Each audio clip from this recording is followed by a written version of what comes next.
Hey guys, how's it going? It's Friday night and the new WOD 3 for the home open has come out. Maybe some of you guys have seen it, some of you have not. We are going to go through that, go through the movements, do a little demo, and get you going for that tomorrow. So first things first, for the third WOD. Again, if you haven't gotten your other workouts done yet or your scores submitted, that is no problem. We have until April 24th, so next Friday, to have all of the workouts done and all of the workouts submitted. There is no verification process as there typically is with the Open, so just go ahead, put all the scores in. Just important that you get those done. That would be great. All right. So for this week, we have got WOD 3. It is a chipper. We have a 20-minute time cap on it, and we have 4 separate movements, each with 50 reps. We are going to start out with 50 double dumbbell deadlifts. So to RX this workout, you will need a pair of dumbbells. We will talk about some scaling options, and I'll put those up on Sugar WOD as well. If you don't have a pair of dumbbells, then this one isn't going to be able to be RX'd. But let's talk to each other a little bit. I said if maybe somebody's got a set of 35s that we could spare so somebody else could do it. Seems like everybody's working together really, really well to get stuff like that done. That would be great. So again, starting out with 50 double dumbbell deadlifts. From there, 50 ab mat sit-ups. There we've got 50 box step-ups, 24 inches for the men, 20 inches for the ladies.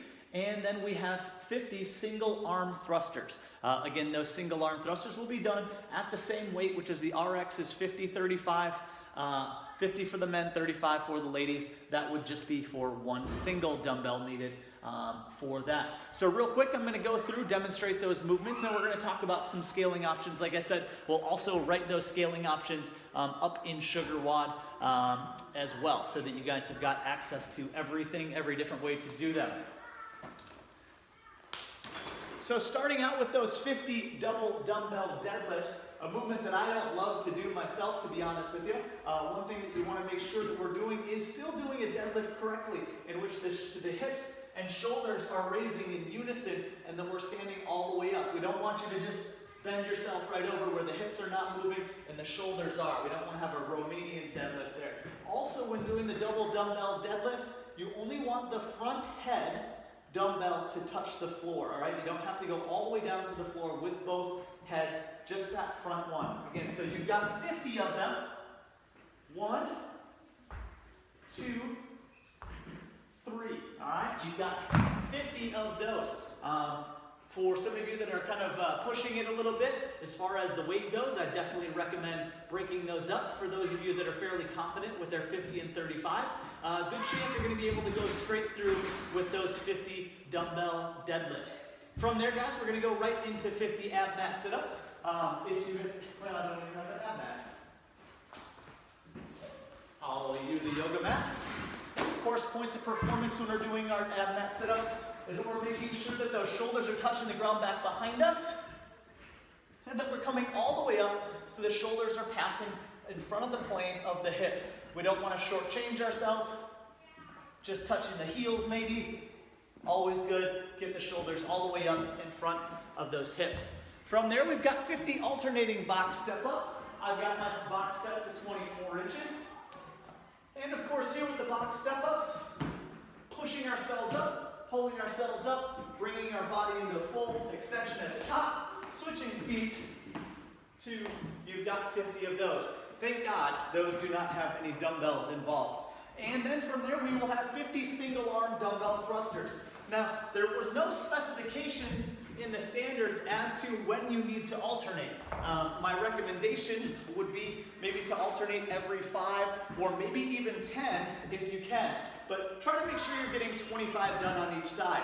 So first things first, with that dumbbell thruster, you need to get that first one up into your shoulder position, down and up, down and up, again, for 50 of those.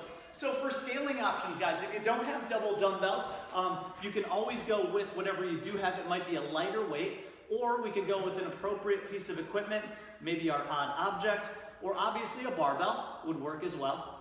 For the sit-ups, if ab mat sit-ups don't work, you can fashion yourself a towel. Also, if you need to scale, a couple of scaling options for The ab mat sit-up might be anchored sit-ups, so where you're putting your feet under a set of dumbbells or even underneath the couch so that you're able to kind of pull yourself up with your hip flexors a little bit more than just focusing on the core.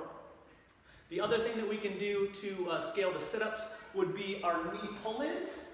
So maybe on a chair, on a bench, on a box, pulling those knees in for 50 of those. For step-ups, we're simply going to just need to choose an appropriate height. All right, so first off, I'm guessing a lot of you don't have boxes, but maybe you have a chair or a bench or a stack of plates, something that you can fashion to 24 or 20 inches, men or women. But if we need to scale that back, simply just lower the height to an appropriate height. One thing that I would always make sure of, if you are scaling, is that the height of the knee is below that of the hip. If you look at me being my height, here my knee is considerably higher than my hip is. If I was going to be scaling this, I would want to get myself probably down around the 20-inch where that knee and hip are more in line with each other. All right? And then simply for the single arm dumbbell thruster, the only way to scale that is just going to be with a lighter weight. Whether that maybe be a milk jug, a lighter dumbbell, you can even do them simply with an air squat to press of empty hand. Still want to make sure that we are alternating hands on that as well. So guys, we will not have a virtual class for Saturday morning. So again, I'll just have the home open WOD, this video posted to take you through. We'll also have a warm-up written out for this specifically. And like I said, hopefully you guys all have a good time. The leaderboard is pretty tight, but I hope that some of you guys who haven't put in your scores yet start doing so that this last one maybe counts for a little bit more. And other than that, hopefully we see some of you guys. I know this video is going to be uploaded in just a couple minutes, and we've got our at-home virtual deck of cards Friday Night Lights workout tonight. Going to be a little bit chilly, but we're going to get outside and get that done. So hopefully we see some of you guys then. Have a good night. Thanks.